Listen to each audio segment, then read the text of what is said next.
Welcome into the Brandon Lowe Show with Ryan Pritt with Jack Withrow minus Brandon Lowe and plus Grant Traylor today.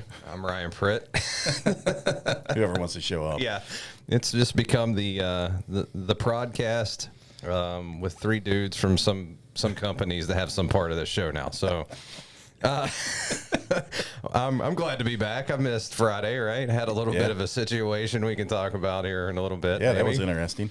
Yeah, had a water rescue in front of my house for my father, but hey, we'll get to that in a minute.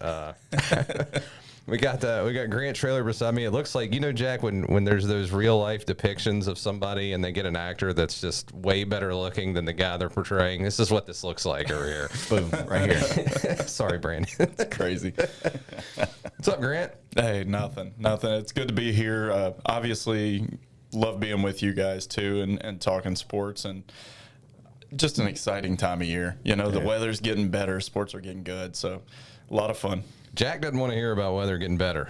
Neither do I. Jack was stuck in Glenville till 3 o'clock in the morning last night, right? It was rough. Mountain East Conference track and field championships.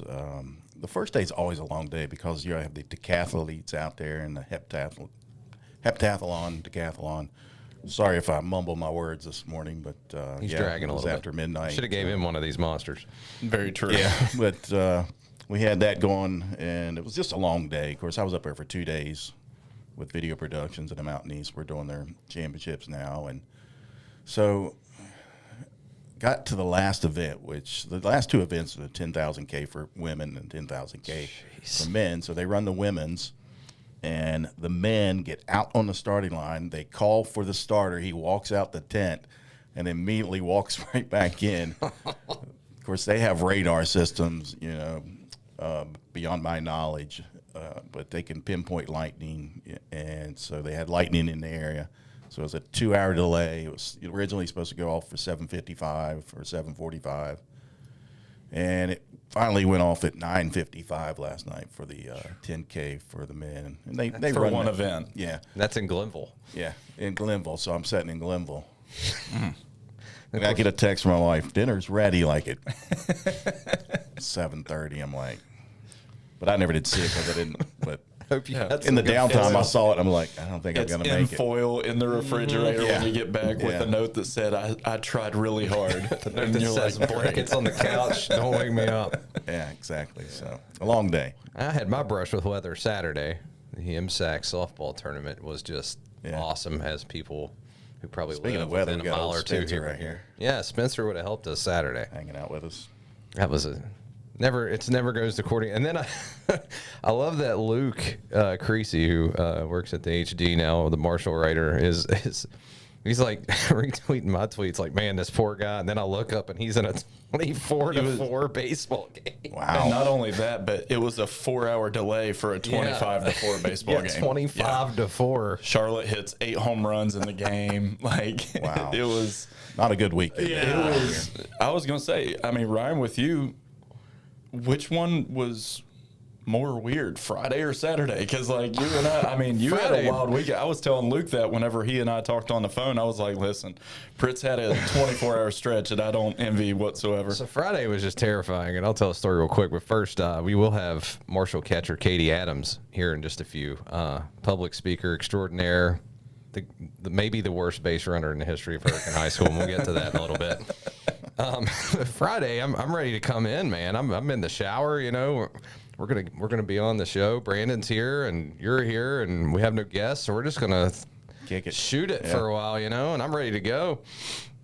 And I step out of my shower, and my phone just happens to be buzzing while I'm standing there, butt naked, as Neil Brown would say. How you do the shower thing. Naked, and it's my dad, and I'm like, "Hey, man," I got him on speaker. He's like, "Hey, I need you to come get me." I said, "Okay, where you at?" I said, "The boat ramp." Now, Grant will tell you, having been to my house, that's about, 100 yards? 150 yards? Yeah, not far at all. Yeah. So I'm like, what do you mean I need to come get you? Why don't you just drive down here? Well, I'm in the back of an ambulance. Okay, I'll be right there. I don't know what's going on. So I get out of the shower and I throw some clothes on and I drive down the street and there's 3 fire trucks, The Nitro Fire Department's there, Polka's there. There's an ambulance parked down by where the boats go in the water. And I'm like, what the hell's going on? So I run down there. And I'm like, hey, what happened? And he's like, oh, you're, are you his kid? I was like, yeah. He's like, yeah, he said you were going to come get him. His boat sank. I said, what? He said, yeah, he was out kayaking and it sank. I said, he just got it. Yeah, I know. Look out there. And you look out in the river, and sure enough, they're towing my dad's kayak down the middle of the Kanawha River, like from a half mile down. I mean, it was... And so I finally get to him, and he's like trying to like basically fight the ambulance people to get out of there because that's, you know, what that's like. Yeah. That's how us old dudes do. Yeah. I'd probably be the same way. And well, as the story goes, he had just gotten a kayak from Dick's. Yeah, I'm going to throw this company under the bus today. So they don't sponsor us, right? Oh. They charge too. They don't now. They charge too much for stuff anyway. And apparently this kayak had a huge gash on the bottom of it. So he, without, I mean, you're not going to flip your kayak over, you know, and look at, I mean, you're just going to roll it out and go, assuming that it's never been used. So he goes from the Polka side of the canal to the Winfield side and is fishing the opposite bank. Notice it's getting a little wobbly, turns around and makes it to about the middle before the nose just plunges under the river. And he is clutching a kayak for dear life and said he was treading water for 30, 40, 50 minutes. He didn't know, but somebody finally drove by on 62 up above the boat ramp and just happened to look out and see him floating there. It was like, hey, do you need help? He's like, yeah. So they call 911, and by the time 911 got there, he was actually in front of my house. He was like, the only thing I was hoping is that you would just look out your window. And I'm like, oh my God, if this would have went wrong, how bad would I have felt for the rest of my life, just knowing I could have looked out. But thank God, you know, 15 minutes after we got him out of there, a barge went up the river. So if that happens while you're out there, you're gone. And got him to my house. And when we got him there, we got a thermometer, and his temperature didn't even register. It was one of the digital ones, so it was under 92 degrees. And a few hours, some sweaters, long underwear, a portable heater, some hand warmers later, we got him back, and he's ready to go again. So it's an unbelievable story, but he's got a lawsuit, I think. They lost all of his fishing poles, his fishing tackle, his boots, everything. So. And that's what he's going to be the most mad about. Yeah, oh yeah, yeah. The whole well, thing. that's what I was like, why didn't you just swim to shore? And he said, well, first I was holding onto that kayak because I paid $4,000 for it. I'm like, okay. And he's like, and second, by the time I treaded water for 5 minutes and it was cold as it was, like, my muscles were locking. I couldn't have made it. Yeah. Okay. And I was like, man, do you think he was going to go? He's like, yeah, I thought I was going to die. It's like, oh, that's pretty terrifying. So he did have a life vest, though, right? He bought it the day before, was not going to wear it, and decided at the last second to put it on. Yeah. So key thing there, guys. Wear your life jackets. Yeah. And maybe the first time you try a kayak, put it on a pond. Or turn it upside down. Inspect it. Yeah, just do kick something. the tires. Yeah, just don't put it on the biggest river in the state, just right out of the gate. But no, it's something I'll be giving him hell about for the next 20 years now, and I'm glad that it worked out that way for sure. But I mean, I was texting you guys at 11, like, hey, hold on a second, I gotta go check something. My dad first. Gotta make sure my dad doesn't have hyperthermia, so that's why I wasn't here Friday. Well, it's one of those deals where he calls me, and like I'm trying to figure out schedules for the day, and I think I was on my way to Marshall softball to cover them at 1, and he calls me and he's like, hey, I might have to call off today. And he sounded like it was like an uncertain type deal, and I was like, oh, okay, that's cool. You know, what's going on? He told me the story, and I was like, why are we talking about work right now? Like I'm not worried about, I think it was Logan and Winfield softball or something they had. It's like, listen, man, it's not like the best part. What did you just go through? Like, I can't believe it. I get down there, and WCHS and WOWK are standing up there filming, and I'm like, I get in the back of the ambulance. And if you know my dad, he's a pretty shy guy. He's not. And I'm like, Dad, come on, man. We got to go up here and do these interviews. He's like, the hell we do?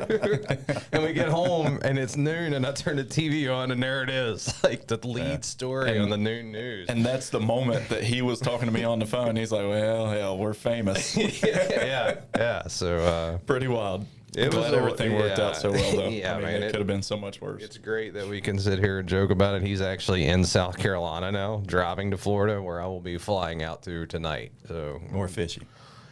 Yeah, we're not going to put any kayaks in the ocean. We're just going to do it from the rocks, I think. So hopefully everything can go according to plan this week. But yeah, going to take a few days. Where do you guys go down there in Florida? We're going to St. Pete Okay. this week, and then we'll be making a trip to Orange Beach in July, which is Alabama, right there next to, what's that, Pensacola, I think. So If you're going to St. Pete, Columbia Restaurant, it's the best. Marshall played in like, I don't know, 6 St. Pete bowls in like 8 years or something like that. I felt like I was there every single year, and I feel like I know that place better than. I mean, they went through 3 different sponsorships with Marshall in that nice little stretch of.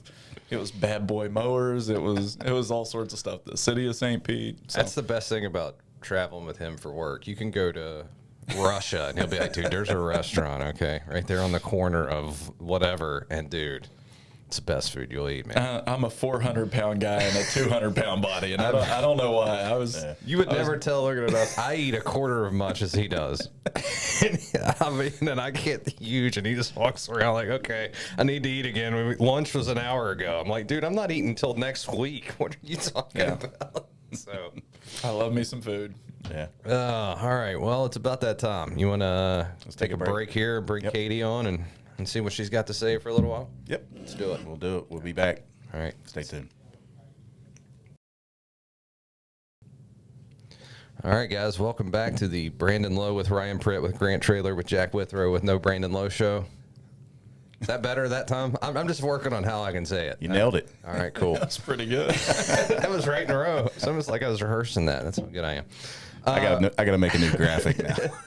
We are joined today by Marshall Catcher, 2-time State Player of the Year, public speaking extraordinaire, one of the worst base runners I've ever seen. This is Katie Adams.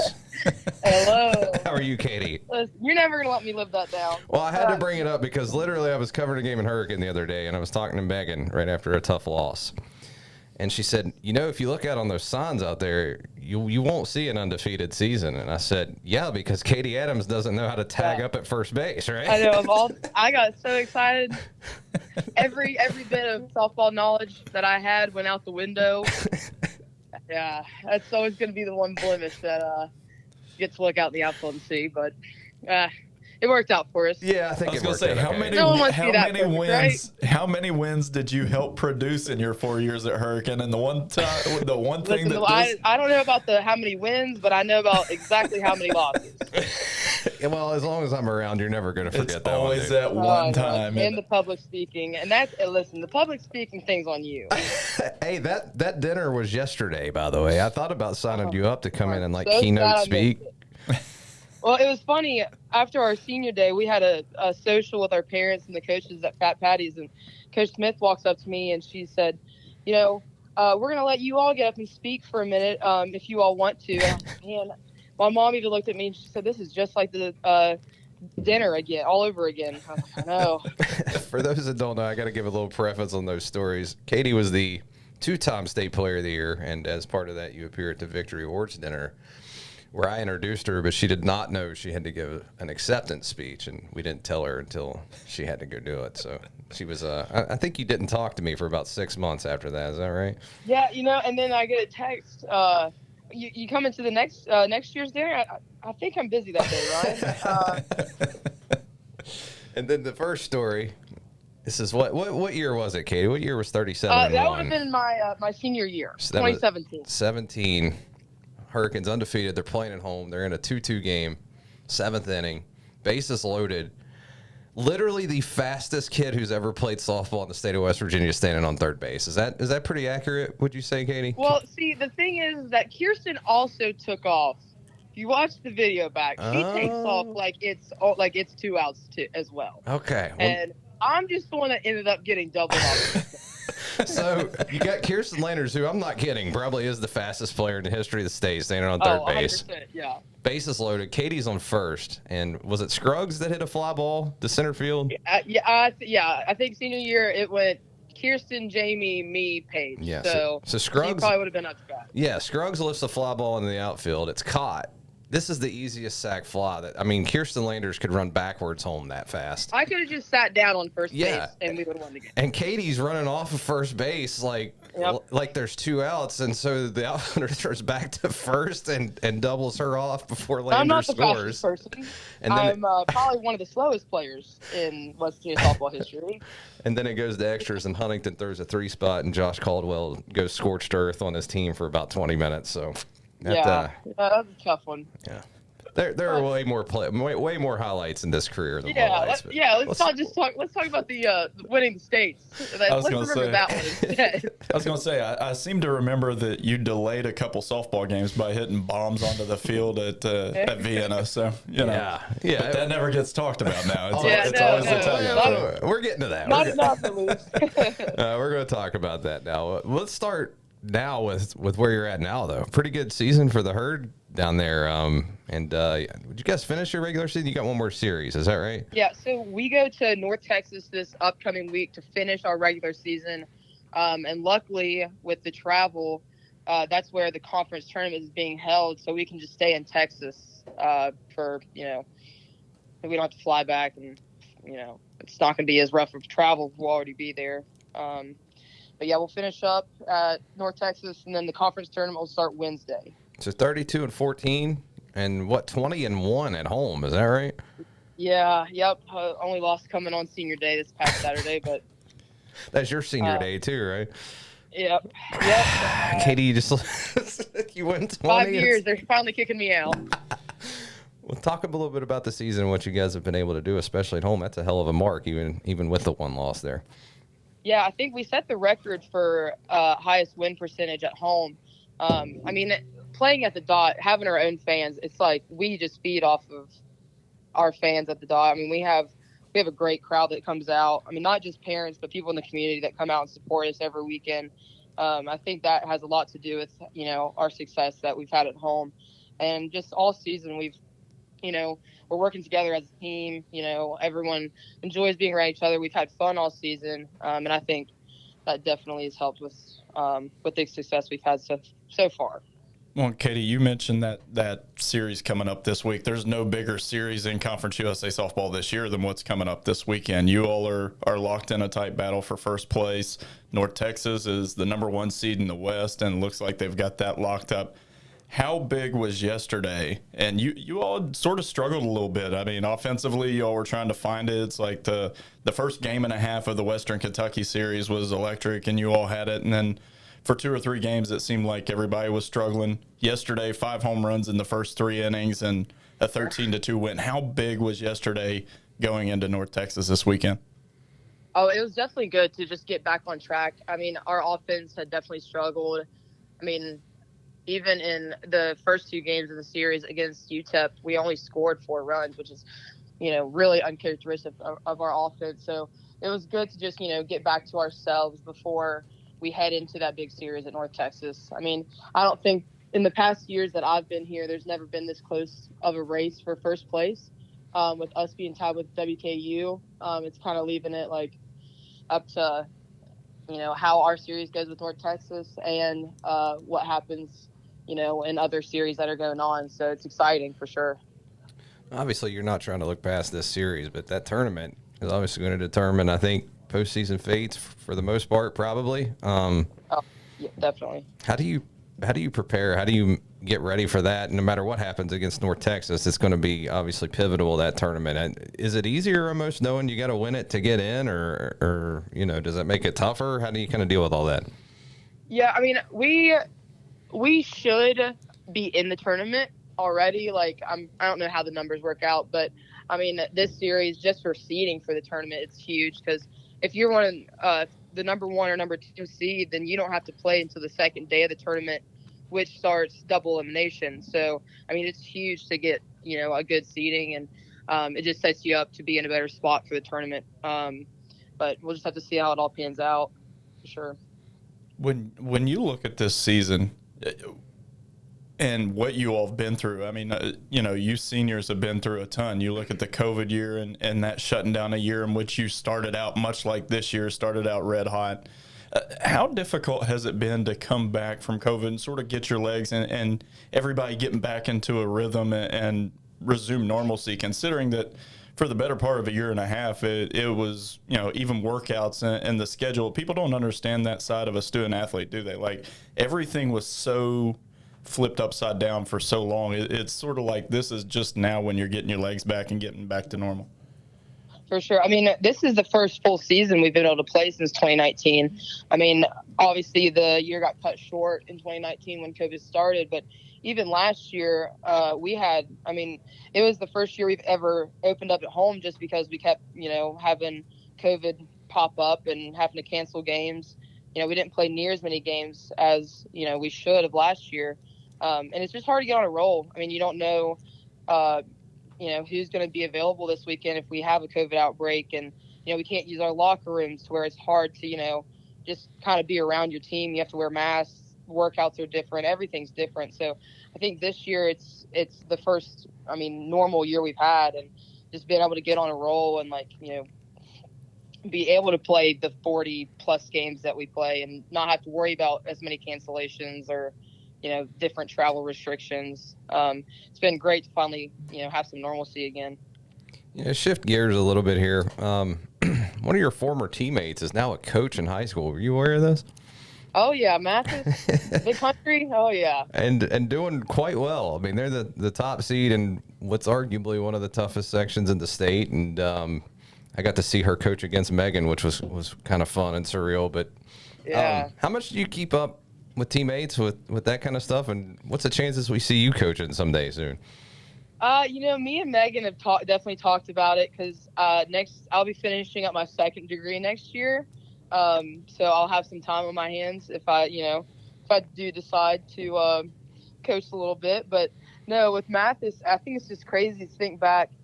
When we were in high school, Nitro was not a top tier program in West Virginia. I mean, in AA, they were, winning maybe 10 games a season.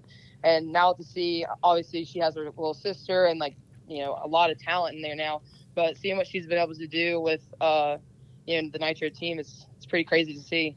I just still look at her as, the sophomore when I was a senior, and, now she's ahead of the program. I'm really happy for her. That makes me feel ancient. Like, there have been so many moments this year. Like, your all senior day, Katie, I was like, God, I'm old. Like, my daughter's a freshman. You all are graduating. Mathis is a coach. Jack just looked at me like, your daughter's a freshman? Yes, she's a freshman at Ashland. I got to see Katie coaching in the Tri-State Showcase a few weeks ago, and it's just like, this is 22 years of doing this stuff, and it feels like it just started yesterday. It's crazy. I tell you what. And the funny thing to think about is Kirsten, who's older than Katie Mathis, she still has 3 years of eligibility with everything that she's through. So it's going to be a long time before Kirsten, gets out, and we're happy to see that she's, finally healthy-ish, going to get on the right track again. But yeah, we keep in touch a lot. Me, Jamie, Kirsten, Mathis, Scruggs, Lindsay Ferris, and Tori Green, we still have a group message. We talk in every week, maybe even every day. So we definitely keep in touch, seeing how everyone else's season's going. And then you have Mathis, who's about to get married and is coaching, so she's on a lot different track than we are right now. But yeah, we definitely keep in touch. I didn't know she was about to get it. Know big that news. part of it. Yeah, Yeah. she's engaged. I think she's getting married either this summer or fall, I believe. I tell you the funniest part, and you'll remember this, is back when you guys were playing, she was the last kid I wanted to interview. She hated it. She hated it like you hate public speaking. Yeah, right. Like, Yeah. couldn't stand it. And she just always seemed quiet. But I tell you, Katie, they were playing, let's see, was it Sissonville down in Nitro, and they made 3 errors in 1 inning, and they finally get the 3rd out. And Mathis comes storming out of the dugout, just ripping into that team. And I thought, you know what? She's going to make it. Like, I didn't know she had that in her. And it was, it was pretty impressive. And then they scored like 7 the next inning and won the game. So she's legit, man. She's doing good stuff down there. So Speaking of all this, Katie, I'm going to put you on the spot. if I can get HD Media to sponsor a co-ed softball team, can I just bring that 2017 team of you all down and just not really tell anybody, and us just, Pritt and I'll sit back and We'll manage. drink Monster I'm and down things for like it. that. I can kind of rally all the Beverages. back up. Well, the one thing that is happening, and I'm going to have to borrow your dad this summer because the Bathurst versus Pritt Home Run Derby is happening this summer. Uh-oh. How bad do I you... don't think you want my dad throwing to Katie Mathis, though. I mean, I'm going to beat Katie. I mean, come on. I'm just saying he's thrown her enough batting practice, That throughout is the true. year. Maybe I'll have Grant. Maybe I'll have your dad throw to me, and Grant can throw to Katie. Well, Katie won't hit anything if I'm throwing to her because That's the point. Yeah, that would not work out well. We might have to live stream that. No, we're going to. we are. Jack's We calling are. it.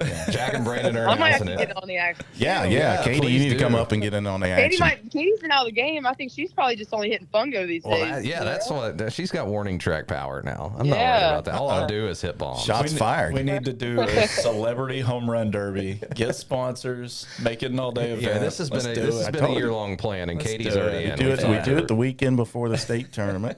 Well, if Nitro's in the state tournament, I'm not going to do that to her if they're in. So we'll have to see. But hey, Katie, while we got you in wind with this, I know, like you said, you had senior day and all that, and you're working on a second degree. What's next for you? What do you got degree wise, and what are you looking to do when this all ends? Yeah, so I graduated with my exercise science degree this semester, and I am double majoring and getting a second degree in psychology. I plan to get a master's in psych after I finish the degree and become a sports psychologist. You will make tons in this area because there's so many head cases running around this area right now in sports. I was even talking to my dad about it, and he's happy that I finally, it was a long time before I figured out what I wanted to do, and I told him, I said, I know that when I was in middle school, if I was going through a slump or if I was having some issues, I know that you would have been paying for me to go and see a sports psychologist if there was one in the Valley. So he said, yeah, I'm excited. And especially with everything going on with, student athletes and mental health, like it's a good field to go into right now. And, being able to stay around athletics and help, people going through the same things that, I've been able to experience through my 5 years of college athletics. I think it's something that I'll enjoy doing, and I think that was one of the biggest things when I was trying to figure out what to do with my life. I had 5 years of college to try to figure it out, and I just now figured it out in my 5th year. So, I'm excited. Yeah. Plus, you can just Really excited for the next step. Plus, you can just look at a client and be like, look. I mean, I made the worst base running blunder in the history of softball. I mean, if I can overcome that and have the success I've had, look what you can do, Yeah, we could have had that 38 or 39-0, or 30, I don't remember how many it was, but I think it's 39-1, 36-1, 37-1. 37-1? Yeah, that's tough. But So you can tell he's been sitting on this for a while because he's got it ingrained in his brain. She'll tell you. I bring this up every time I see her. I have to. Yep. It's an obligation at this point. So. Cameron Mahalis is on, at Marshall now. Oh, yeah. And we talk about it every once in a while. Because she was the one that told me that Kirsten took off, because I did not watch even a bit of film from that game. I wanted to erase that from my memory as fast as possible. But she was like, Kirsten took off too. And I said, yeah, but Kirsten could have realized her mistake, went back and tagged up, and still scored. Yeah. By the time that I, Yeah, you didn't have that luxury, unfortunately. No, I did not have that luxury at all. Well, being slower than Kirsten Landers is nothing to be embarrassed about, Katie. No, I will say this, and I know that, the loss on Saturday was a tough one for everybody, but it did bring me back to another parallel, too, that the last time there was a Marshall team that was going through an undefeated stretch like what you all were and then suffered a loss on senior day, 2014 Marshall football, and those guys went on to win a CUSA championship. So I'm hoping that history repeats itself here at Marshall. There you go. So. Just a little something, a little silver lining at the end of that for you all. But it's been a lot of fun covering you all this. I think the most impressive thing for me has been that there hasn't been enough seating for your all's fans this year. I mean, every time I've gone to a game, and there were some 40-degree games that were miserable, that I was up in the box with Scott Hall and looking down, and even through those, I mean, the amount of support that you all have drawn for softball, it really shows the love for softball in this state and the success that you all have had. So kudos for that, and congratulations on a great career at Marshall. Thank you. I really appreciate it. And I think they do have plans, especially entering the Sun Belt. And I mean, there's going to be improvements to facilities all over Marshall with this jump to a different conference. So I know they have some plans to improve the softball field. I know they're talking about getting like a new scoreboard and video board and more seating. And with the warehouse coming down behind the field, I'm sure that's going to open up some more opportunity to have some improvements done. So yeah. And I kid with you because I care about you, Katie. So we're all rooting for you guys, and we'll all be watching as Marshall travels to the west to take on North Texas, and then goes into the Conference USA tournament. So best of luck. Appreciate you calling in. Always fun. And hey, if you pick up a coaching job, let one of us know, and we'll come out and hang out for a while. For sure. Maybe catch me at Hurricane next year. You never know. And I'm gonna catch you this summer when I'm whooping Mathis's rear end. I want that. Yeah, because he's going to need therapy. You'll have to coach him through that one. Give me a few years and I'll be able to help you through that loss. I'm gonna need the therapy that's going on behind us. Yeah, It won't be psychological. It'll be me not being able to walk for 3 days. So physical and mental, he's gonna be sore. Listen, have you not been on the golf course, Ryan? It's Grant. I'll tell you, it's never pretty out there either. Oh man, it's never pretty, and he's still whipping my hind end by 10 strokes around. So that's my next plan. I got to find something to do. So golf. Hey, you take up golf, and you give Grant and I a call, and we'll come show you how not to play the game, and we'll have a good time. All right. Yeah, I got Steve Hatch teaching. So. Well, we appreciate you coming on, Katie, and we will talk soon. Okay. Thank you. All right. Thanks for having me. All right. Bye-bye. See you. Bye. And that's Katie Adams. Always a great good time. kid. Oh my God. Always so much fun. She knew I was coming with that hammer, though. She had to. Every time I see her, it's the first thing I talk about. So you want to take a break, and we'll come back and we'll take a break and figure out what's going on elsewhere. Okay. There you go. We'll be right back. Be right.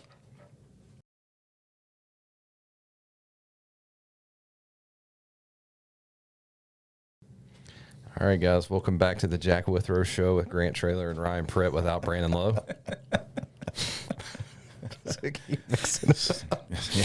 It's a product. Keeping it fresh every time. I was going to say, Brandon's already not feeling well. He's back there like, he's just writing me out of this thing right now. The only thing we know, it's a podcast. That's all. That's the only thing. I think the first time we were on here, Brandon called it the prodcast, and now that's stuck. So. I'm not sure where prod.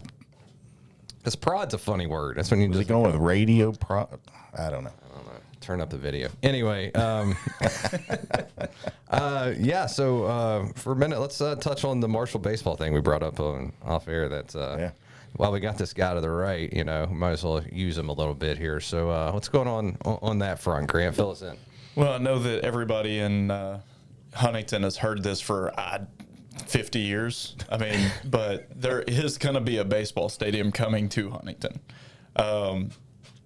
Christian Spears, who is Marshall's athletic director, has really made that a focal point. He's talked about it on numerous occasions, had meeting after meeting after meeting. Like, that is his number one goal right now, is to, not only help Marshall get to the Sun Belt Conference and make a successful transition there, but the baseball stadium. I mean, the first week that he took over as athletic director, within a 7-day span, Marshall had 2 games at the YMCA Kennedy Center field that were suspended due to darkness because they don't have lights at a Division I facility. And he just flat out, he speaks his mind. He said, that's embarrassing. Like, we cannot have that as a university, and we will not have that as a university. And so I do not believe that stadium will be built where the plans that were set forth a couple years ago originally stated on Fifth Avenue. I think that's going to go in behind Marshall softball field at some point. I don't know that 100%, but there's some logistical issues with the grounds there at Fifth Avenue, and the way that's structured, that would be such a tight fit that you couldn't build around the stadium. And what they want to do is they not only want to have baseball, they want to make that an event site. They want to be able to, potentially host concerts and host events there in the future. And if they're going Prep to state tournament, very, very easily could host a prep state tournament, or even, maybe build some smaller fields around it, and sort of what like Barbersville and Shawnee have done, turn youth, help youth sports out. Yeah. Marshall wouldn't be over that portion of it, but there's plenty of land back behind Marshall softball field. For those that have been there, it goes all the way to the river, and there's some logistical things, but they want that to be on campus. But the Fifth Avenue site would be, there's a lot of logistical issues. I think there's a water main that runs underneath that property that not only serves West Virginia, but also Ohio and Kentucky. So there'd be a lot of, tape that would have to, you'd have to go through to get that ready for a baseball stadium. And the fact of the matter is that they want this thing by 2024.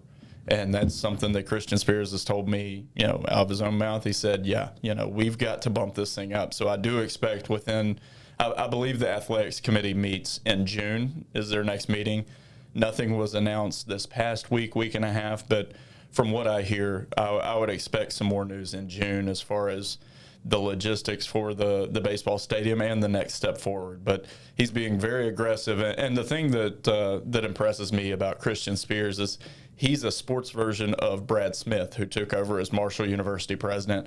Big energy guy, big dreams, and just tireless workers. I've talked to him on several occasions where he's been, on the road back and forth, going to meet with donors and things like that. And, he's like, today I've been at it, and we'll have a 17-hour day, and then we'll get up and do it again tomorrow. And that's, if you're going to make it a Marshall with the state of Division I athletics now, that's what's going to be necessary to make them make the next step with the Sun Belt. But he's sort of determined, okay, people say we can't do this. People say we're not going to do this.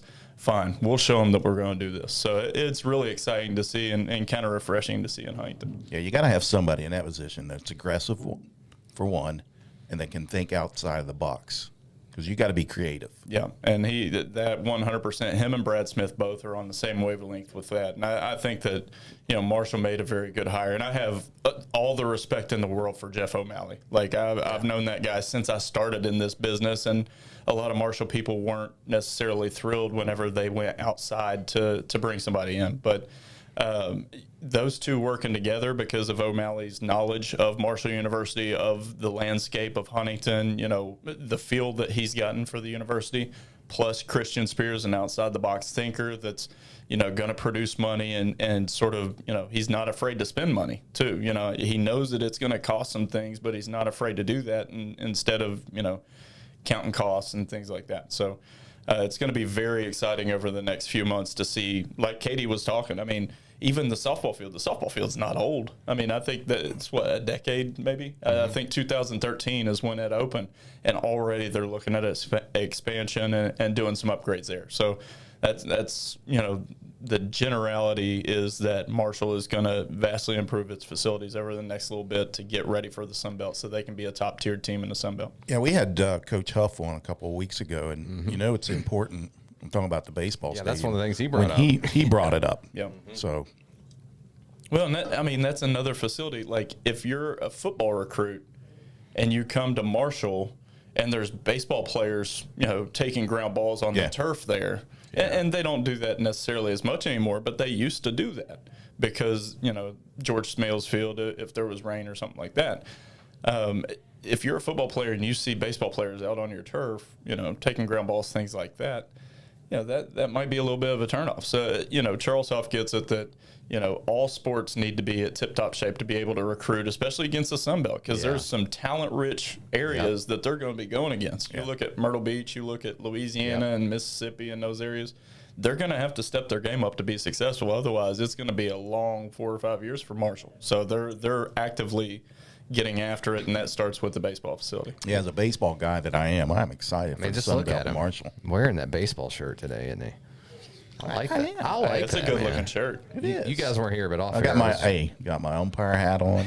That'll be that'll be my poll. That I always run like a weird poll. What was it last week that I said after the? Oh, what did you or did you not turn your air conditioner on this weekend? Oh, yeah. Me? I wasn't home. This is this week's, guys. Do you or do you not rock short sleeve hoodies? I know both of you got one on. we got And them I'm on. not saying, This again, poll's going to be a 66% yes.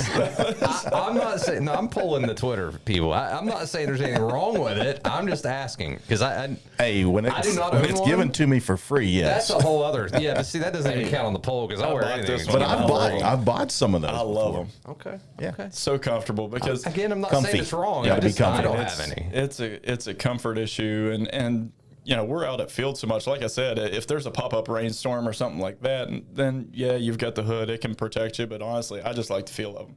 Yeah. I love, you know, I love these things. I could live in this and dry fit. I pretty much do, to Yeah. be honest with you. So Yeah. Okay. Okay. Well, we'll see what the folks on the net say today. I'm gonna get HD Media to make us some hoodies. We We'll need- have we need Georgette. some I think short she's sleeve I'll hoodies. wear What is that. it? The Cricut or whatever it is, where you like paste things on. It's like some sort of. Yeah, we'll get some HD Media. We need like Short sleeve we need like hoodies a made. podcast shirt that just has all of our names randomly because you don't know who's going to be there on which day, and then it's just one of those the blank show with blank, and then there's just all these names you can move around. Just pick a name. Fill We'll them have, in. we'll have Pritt on the back of it like a tramp stamp. Just, Hey, I have 3 tattoos, and none of them are back there. Thank you. Not yet. Not yet. I'm looking for more though. All right, I don't really know how to transition off that, but I'm going to try it. How do you guys feel about the fact that the Jets are going to win the Super Bowl next year? How was that? speaking of crickets, Yeah. In all seriousness, though, what the Jets did in the NFL draft last week was unbelievable. oh, it was unreal. Did you see the draft that they had? We talked about this Friday. Oh, on the okay, yeah. show. When I was, I I'm just don't- sorry. I can't When I was get into the rescuing my NFL. dad. Yeah. Okay. Yeah. I Missed just that. I can't get into the NFL draft. Matter of fact, I turned over and watched Florida State and Oklahoma State that night in softball. Yeah, and look, I'm Which was not a great game. I was not sitting around and watching the draft, but I do look at who went where afterwards. Yeah. And the fact that their first 4 picks, you could argue, were 4 of the 15 best college football players in the country last year. Absolutely. Sauce Gardner, Johnson from Florida State, Garrett Wilson from Ohio State, and then Brees Hall in the 2nd round. And this is a team last year. I don't know how much me and Brandon talked about this a lot last year. I got way more into the NFL last year than I've ever been. And I'm not really sure why. I think it's partly because of the playoff system in college football. It just kind of ruins it a little bit. At least in the NFL, it doesn't matter what's on the side of your helmet. If you win enough games, you're going to have a chance to win the Super Bowl. Well, you know? and not to look back at the past, but COVID. I mean, That too. You were taken out of sports for so long Yeah. that you were just itching for anything to come back. Yeah. Like that's how I was. Like, give me. It's almost like when you go on a diet, and it's like, all right, the diet's over. You've never done that. I was waiting on it. I was like, gosh. Those seriously, Oreo like- cookies are looking good. The fat yeah, guy when giving you- the skinny guy hell about never going on a diet. That was fun. I weigh more than you do, if I'm not mistaken. Like No, you you and I have don't. talked about this on a golf course. You've definitely lost weight, and now I'm No, sitting you at 210. But Okay, see, I got you about 12 pounds. yeah, but yeah, it's like you when you cut back and you can't wait for that first day when you can just go out and just consume all that you can consume, and that's how America was last year. I mean, events that you would have never thought would be perceived well or get good draws. I mean, everybody was so looking forward to sports coming back, and I feel like some sports kind of missed the boat with it, honestly, Yeah. and didn't aggressively tackle what was an opportunity for marketing. And NASCAR's our audience has grown substantially because they were the only thing going during COVID at one point, and Yeah. they got a lot of fans. But part of this, and Grant's done this a lot longer than me.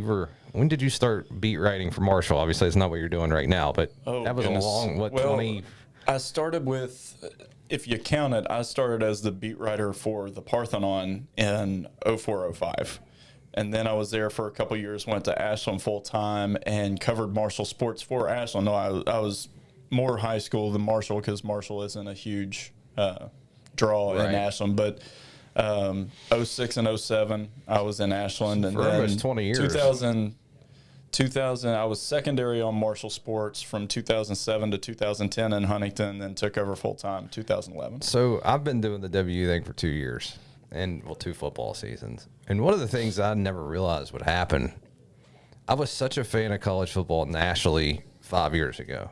because I was at home on Saturday. And I could turn the channel and be like, hey, here's Penn State and Ohio State. Let's watch that. When you're, especially for me, when I'm going to travel 5 hours just to get to a home game, I don't have time to watch college football. No. The only college football I see is if it's on Thursday or Friday night or if it's W. That's pretty much it. But the NFL, I would get home on Sunday, as long as the grass was mowed, which was a whole other thing. I would get to, just space out and watch football. So I got to actually watch the NFL this last year. And I actually enjoyed it a lot more than I thought I would. I always thought it was kind of boring, but I really fell into it last year. But the whole reason I said that was, if you all paid attention, I know you did as a Bengals fan, you were rocking it. The Jets were good at the end of last year. Yeah. Out of nowhere. They beat the Bengals. Yeah. And they picked up a couple big wins. Wilson, the quarterback, looked pretty good. I'm not kidding you. The Jets might surprise some people in the next couple of years. Really, for the first time in since the Sanchez butt fumble, they have some momentum going. I don't know if I would call that momentum. I mean, that was backwards momentum. I don't know. Yeah, you look at, and their last really legit year might have been a Pennington year. I mean, well, they made the AFC title game twice with Sanchez. Yeah, okay. Back-to-back years. That was the whole Bart Scott can't wait year, right? When he gives the famous interview with Sal Paolantonio after they beat maybe the Steelers. Can't remember, but yeah, they made back-to-back. 2010, they played Indianapolis. Okay. In the championship. And they made it 2 years in a row. The butt fumble was one of those games, I think. Wasn't it? I don't know. Anyway, it's been a while. We'll say that. And let's just say that's been, you could argue, one of the 3 worst for franchises in the NFL in the last 10 years. Them, Detroit, and I don't know, insert team here. I don't know. But definitely those two. So I thought that was pretty interesting. I'll say this. I talked to Vinny Curry about a week and a half ago now at Marshall's bowl-a-thon that they had during spring game weekend. And that's when he was surprised with the knowledge that he'd be in Marshall Athletics Hall of Fame. He spoke about the Jets organization very highly. He said, because he missed last season, he had signed with them and then missed last season due to a blood disorder and had to have his spleen removed, and pretty scary situation. He said that even though it happened, very soon after he had signed with the Jets and he missed the entire season, he said the Jets organization just was terrific with him and his family keeping up with them and sort of going that extra mile. And that's why he re-signed with them, was because he had 6 teams kind of interested in him.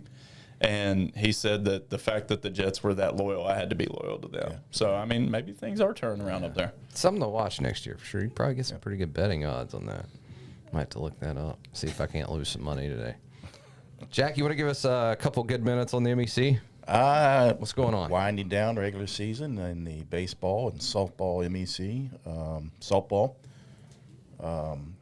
Winded down this past weekend, so their softball conference tournament will take place down in Salem, Virginia. Okay. At a very nice complex down there. I've heard good things about that place. Yeah. Moyer Complex. So that'll get started next week. And baseball in their final. Next weekend will be the final regular season series. UC and State will finish off their regular season. It's always fun. With a 4-game series. They'll play 2 down at the Institute, then turn around. That'll be on Friday, I believe, this Friday, and then turn around on Sunday and play 2 at UC. The double dip. Yeah, that's fun. Yeah, a lot of teams like in the Mountain East Conference do that. Yeah. I know Glenville State and Concord are doing the same thing. They'll play 2 down at Concord, and then 2 days later, on Sunday, they'll play 2 at Glenville State. And the reason why I mentioned those 2 teams is the South Division. You've got UC, Concord, Glenville State right behind Concord, and then West Virginia State. It's packed in there at 2, 3, 4.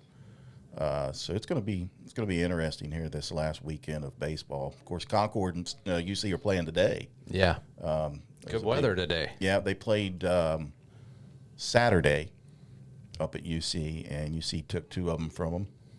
Okay. And UC's ace, they saved him for today, which is rare. Usually you see him in the first game.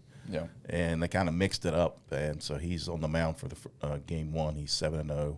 Ethan Soderna, he's a transfer from Ohio Wesleyan, a grad student up there. It's a pretty good arm. So they've got 2 this afternoon with Concord up at the Welch Athletic Complex. So, and then the Mountain East Conference track and field taking place up at Glenville State, which I was at the past 2 days. late last night. Two and three-quarter After days. the lightning literally stopped everything on the last event. The men's 10K, they were on the starting line, and the guy with the gun was getting ready to fire it off, and they pulled everybody off and sent everybody up to the Waco Center. That's almost as bad. Jack and I were at remember the regional baseball game last year with 2 outs in the last inning, and they got rained away. Yeah, so that was such a long day, too. they were there. They finally got that one started at 9:55 last night. So that road weary. I am. Yeah. But I'm here. Okay. So Yeah, Jack doing a heck of a job over there, fighting through adversity right there. Just to That's what we do. We power edit through. our show with who the hell knows is going to come in the room on this week's podcast. But Short sleeve hoodies and I was in Glenville State, or in Glenville, for the past 2 days. I never got an autograph from Kim Stevens. I'm kind of disappointed. it's a missed So opportunity I'm gonna have there. to get on We'll to have to have her on sometime. Jesse Skiles, the athletic director up there. It's a great guy. He's a former DuPont Panther. Nice. Played up there in the late 70s. Then he went to Glenville State and was up there a long time. Track and field coach at Wesley, and now back as the AD at Glenville State. Does a great job up there. So, but yeah, I didn't even get any national championship gear. We need something for the room, Yeah, absolutely. sticker or something. I'm gonna have to holler at him, tell him bring me something down to the hang a baseball shirt tournament. somewhere or something. So the MEC baseball tournament again here, that'll get started later on here in May down at Epling Field in Beckley. So Very cool. I guess locally it's prep time, right? yeah, Sure is. Sectional softball starts today, and say me and this guy to the right, we have 2 areas that are a little bit rich in this sport, and there are some sections this week. I know he's got one, and I've got 2 over here that are. One of them's always wide open, and then one suddenly got wide open last week, and then he's got the Midland Lincoln County Spring Like the Valley group of Battle death in Royale. softball. It's Yeah, crazy. and that one to me, and it's funny. A few weeks ago I was talking softball to somebody, and I said, the biggest snake in the grass in the state, Spring Valley, because Cabell Midland's your defending champ, and they had a really good season. And then Lincoln County started getting a lot of headlines because they started like 10-0, and they are really good. I've seen them three times, and very good team. And all Spring Valley was doing was just kind of hiding out, beating teams 4-3, 5-2, beat South Charleston, beat Hurricane, picking up these big wins. And then last week I saw them. That's a team capable of doing some damage in this postseason, isn't it? That team can beat anybody at any time. Like they are the biggest. If there is a dark horse, you were talking about odds. Yeah. Like that is a team that you would get terrific odds on because they're in a section with the defending state champ and Lincoln County, whose power is just Unbelievable. unreal. Actually, just their lineup. They have so much. They have everything. They got speed. They got power. They got kids that hit for average. They've got 2 good arms. yeah.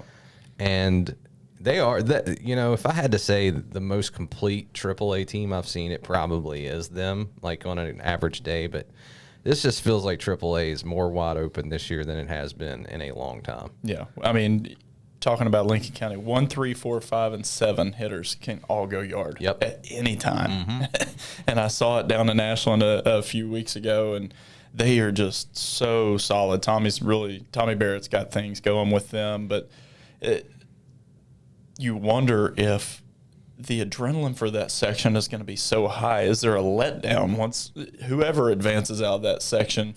Is there a little bit of it's hard to emotionally stay on top of your game for the entire postseason. A lot of sections are, 1 or 2 teams, and that's it. This is if you don't show up, and on Huntington. Yeah, Huntington about took almost beat Hurricane the other out night. last week. Yeah. And Huntington, nobody says anything about that, but that's the number 4 team, and in a lot of sections they might be a solid number 2. I mean, it's going to be an absolute war. Looking forward to that at Lincoln County this week. I know we're covering it, and I'll be. So is that whole thing at Lincoln County? The whole thing's at Lincoln County starting Nice. tomorrow night, and so my week is. I'm going to have to get an oil change before the end of the week because my daughter.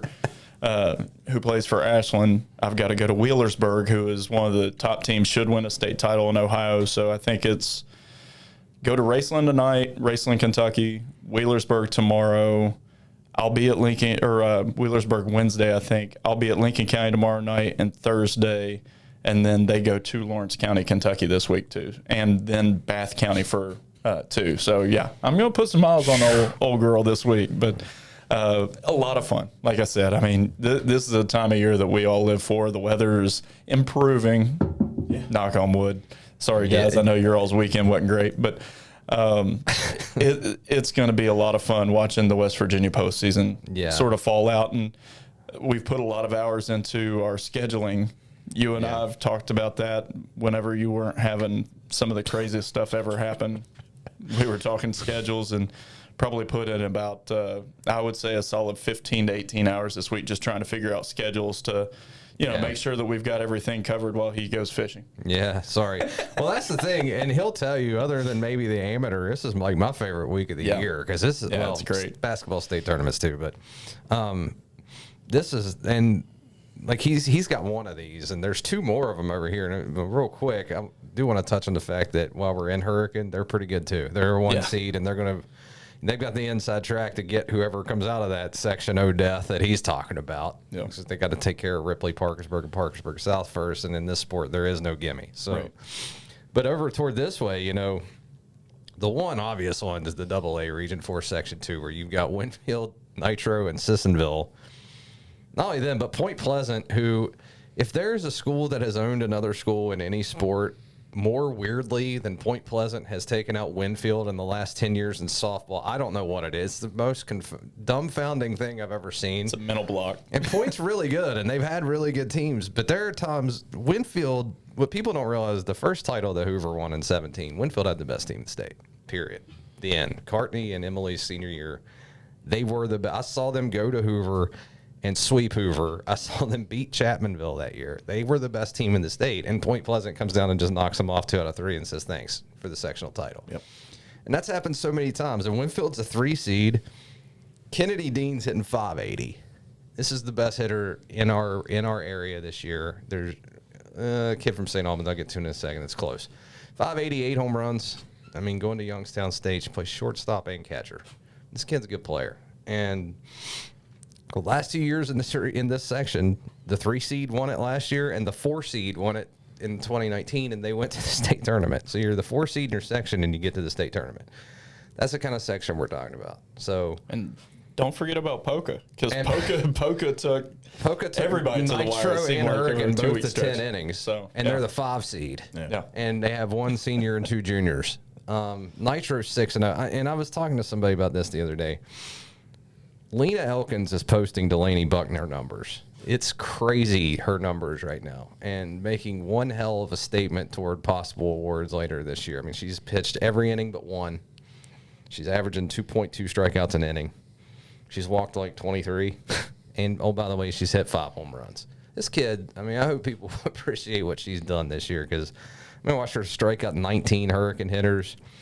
And I had an area coach who's coached a while that I'll tell you off air, told me, and they've been around for 20 years, that she right now is the best pitcher his teams have ever faced. That includes Andy Williamson, that includes Allie Burdett, that includes Delaney Buckner, that includes everybody. Now, I'm not saying that. That's what I was told. So if you get a chance to see her, make it out to see her, because that's good. And then, oh, by the way, there's just Sissonville who did it all last year. So good luck trying to come out of that one. And then, of course, the other one, St. Albans with the returning state player of the year, Taven Stevenson, who committed to Kentucky when she was 12, I think, 13.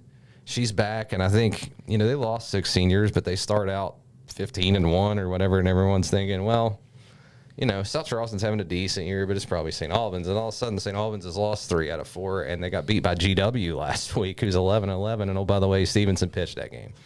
So GW, South Charleston, and St. Albans suddenly looks like a lot more fun over there in Region 3 than we thought it was going to be. So that's going to be one to keep track of if you're around this area for sure, too. If we're talking right now, I think South Charleston's a favorite in that.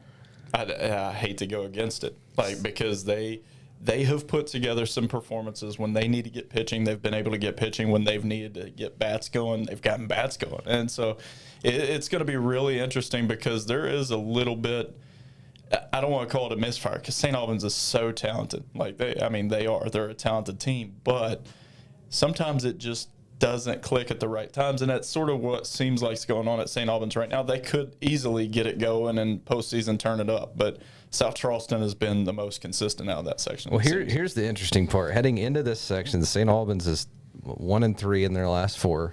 South Charleston's 3-5 in the last 8. GW's 7-1 in their last 8.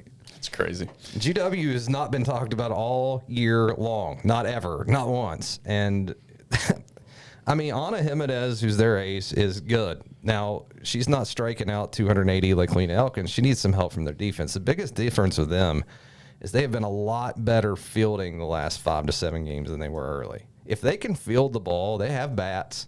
They've got a good pitcher. They can beat anybody. But South Charleston, their only thing is they've been in a horrendous hitting slump as of late. Now, this has coincided with them seeing good pitching. The first part of their schedule wasn't great. The second half has been really tough. So have they seen enough good pitching now to flip the switch and get hits when they need to? It almost seems like they're due. I really like that team a lot. They have 2 pitchers that are both effective. I don't know how that one shakes out, man. It's going to be awfully fun to watch, but I'll be watching from a beach chair, so you guys have, let me know how it goes. I'm going with St. Albans because Michaela Wall is in the dugout over there. You talk about getting old. Yeah. I was down there watching St. Albans and Hurricane with you, and I look over and I'm like, man, she looks familiar. It's Michaela Wall that played at Cabell Midland. I'm like, wait, what? She's coaching? And that's the thing. All year long, like, I have conversations with other sports writers who cover prep sports, and they're like, who's going to win AAA? Now, first of all, I've heard Washington's really good. And this screams to me of a year where someone from the north finally comes down here and just does it. I think Oak Glen and AA is really good, too. But you just keep looking at Stevenson. I know that they've lost, and I know she's gotten beat a couple times. She was a state player of the year last year. She should be the best pitcher in the state of West Virginia. She's an absolute ace. She's the best pitcher in that region. And usually when worse comes to worse, I want that kid. I want the kid that's going to go out and strike out 15 in 7 innings. I want to take my chances with that. So can she be that kid? Like, where is this at? So you mentioned Washington, and Washington was seeing them in Charleston last year covering Cabell Midland's run. They were 2 or 3 plays away from really making noise. I mean, they took on Cabell Midland, they took on St. Albans, and even though, they ended up falling, it was a dogfight, and they were a terrific team. And if I remember, they only had 1 senior on that team last year. They've been knocking on this door for a while. I mean, back to Katie Adams' days, Washington would show up at the state tournament, and back then the gap was this, and you've seen it do this every year. Yeah. And I mean, people forget Oak Glen was in the driver's seat in AA. Hoover had to beat them twice in a row, and they had a 5-0 lead in the 5th inning of the second game, and closed the door just that quick. So I think what's cool is watching the North slowly catching up. You can see it. And there's more and more teams that get down here now that are able to hold their own. The North-South game, the North won the series last year for like the first time in 15 years. So the sport's still growing, and that's really cool to see. And you're going to see some good stuff this week. So you going to any, or are you going to be now that I'm not showing up with seed, you just going to stick around now? I have no idea. Okay. Well, you know what day it is sometimes.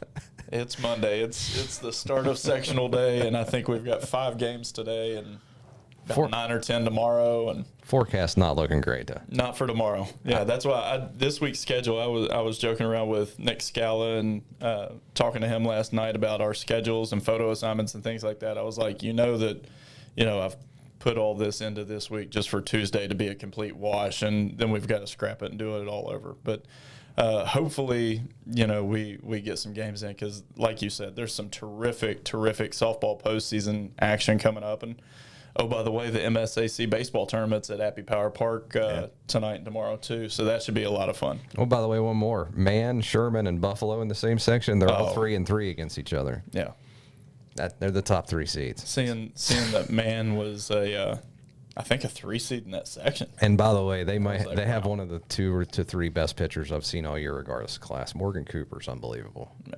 So definitely check that one out too. A lot of fun, and all of them are HD media properties, and so there's papers there, and we're gonna have it covered throughout the postseason. So look forward to writing plenty of feature stories and talking some of this on here with you all some more. Yeah, I should have mentioned from the top that Grant's my boss now, so he gets to coordinate all this. See, he loves it when I do that. The quarterback. I'm not a boss. I'm a teammate. That's how we rock. Bosses wear suits and speak eloquently. I'm sitting there in a short sleeve hoodie and getting ready. How come you didn't bring the drinks? Oh, that's true. See? Because he makes the money. Quarterbacks. That's what we do. Take care of your. He makes all the money. We take. I wasn't gonna say offensive linemen, but Jack, I need for a pod in a week. I need you in a short sleeve hoodie and shorteroys. I'm telling you that outfit right there. Shorteroys. That outfit right there would go in like a GQ magazine somewhere. That may be something for the state softball tournament. Oh my God, it will show up in that. We'll get our photographers to take some candidates of you. All right, guys. Well, anything else we want to throw? Thanks to Video Productions, to HD Media. Probably should have done this twice. What a rookie move. You're learning. Yeah. Thanks to Snap Fitness, Generations Physical Therapy. Got that right. All right. See, I'm 3 for 3 on that going back to last week. Yeah. Can find us on Spotify. Can find us on Apple, Google, YouTube yet? Yeah, we're on YouTube. HD Media's YouTube. We'll be tweeting. Video Productions. So of course on Facebook. Yep. And we'll be throwing a poll out today about the short sleeve hoodie. I just want to know, just for my own curiosity. I use you guys to learn. So, and again, check out HD Media all week for all your sports concerns. But really going to bring you some softball stuff this week. It's going to be good, right? Yeah, we're going to be softball heavy, and obviously stay tuned to our website too. We're going to, we're moving into that digital phase, jumping in with both feet. Obviously, Jack and Video Productions have been great to work with as well. So we want to do this thing right, and we're going to amp this thing up as soon as spring sports sort of die down. We're all going to meet and brainstorm, and then we'll go right into the VGA season. That's exactly. We might stream golf this summer. Who knows? God. Not Pritt's golf. That's what we need to do. We need to get Pritt with the Comedy WVGA guys and just stream them golfing, because that is worth the price. I just want to note that after one hole last year at the West Virginia Amateur, I would have had the lead. He would have. He eagled. I was the only player in the house to eagle hole 1 that day. No, how'd the rest of that round go though? Might have been the best I've ever golfed. I was 2 under. I think it was 2 under through 1 and 5 over through 3. That's how good it was. I was feeling really good because I parred 1 on the Meadows course with the pins in tournament placement, and he eagles the thing, and I'm like, I'm already 2 shots down, and then I proceeded to golf one of the better rounds I've ever golfed. It was a stomping. So, but yeah, like I said, the digital aspect of HD Media is something that we're going to grow, much like what Marshall is looking to expand, and I've talked about that. We are too, and so. Feel free to email us, contact us with any ideas. We can basically do anything with this bad boy, and we're going to do it. It's going to be an exciting future for HD Media, not just from a print perspective, but how we augment that too and sort of expand the digital phase. Yeah, and I can speak for Brandon saying we're glad to be a part of all this, man. There was a new wave of energy that came when Jack jumped on board and all of this came on, so he helps us tremendously. This thing looks awesome because of him, obviously. If we can find a way to just mask our faces out, just blur face, that would probably be better. No offense, Brandon, we miss you, buddy. You did a good job with that ugly hat on. Yeah, well, like I said, you got 2 Cincinnati Reds guys in here today. That hat looks like it's seen some years, but that might be the last winning season they had, so it might be special. I am in a Pirate strike. I do not buy merch. I do not buy tickets until Bob Nutting sells the team. This is the last hat I'll own, and I'm going to wear it. So Jack knows where I'm coming from. I'm a Reds fan. Literally, 2 games into the season, I'm done. Every podcast asks Jack for a Reds update. You want to give us one? Not today. Okay. Not today, Satan. Not today. All right. Well, that should about do it for us. Thanks to Grant for coming in and filling in Brandon's shoes. We miss you, buddy. Godspeed. Hope you're okay. Jack, appreciate it as always, man. Always fun to hang out with you. Thanks, Katie Adams. Thanks to joining us. thanks to Katie for taking a beating from Ryan for about 20 By the way, minutes. she's so good at interviews now, and I'm taking all the credit for There you that go. because I made her do them for so long. So, no, I'm just kidding. Hey, you got to get Courtney Schoolcraft in here. Courtney she loved to see me about it, but she was a lot more polite about it than Mathis. Mathis would just look at me, I don't want to. Courtney would laugh, like, are you going to make me talk? I'm like, yeah. So It got to the point where Mathis wouldn't know I was interviewing her. I'd hide the micro recorder underneath my sleeve, and we would have a conversation, and then she'd be like, so are you going to interview me? I was like, I just did, and she'd get mad and walk off. yeah. So See you, big country. we'll see her this summer as Katie Mathis takes on Ryan Pritt in a home run derby. Yep. That's happening. So anyway, let's jump off here, man. Thanks, guys. Thanks, All right. Video Productions, HD Media. We'll see you Friday. Sorry. See you.